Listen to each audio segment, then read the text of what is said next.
to promote big government. No to big government spending. This bill will cost us millions. Today, we just saw you had about 200 people come together from all over the state, from the Tucson area, from the border area of Arizona, from Maricopa County, to really send a message to the government that we want to veto this piece of legislation that's been started by Russell Pierce called 1070.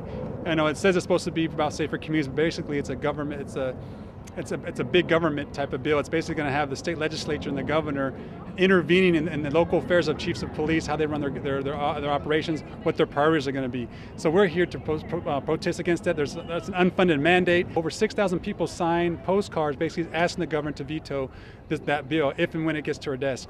Right now that bill is making its way to our desk. It should be there maybe by next week, and so we plan on coming back again next week. Part of our presentation day, we took a delegation into the building. We went up to the 8th floor to meet with the governor. She was in there. We asked to meet with her. She did not send out any representatives. She was having lunch with the leadership, Republican leadership.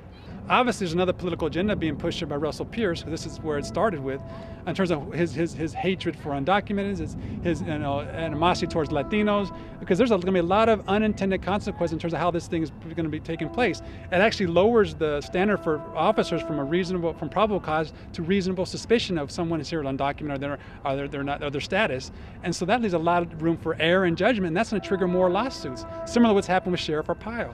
Well, politically, in the state of Arizona, there's over 700,000 eligible Latinos who are citizens who can be eligible to vote. Of that, maybe 200, 300,000 are actually registered to vote.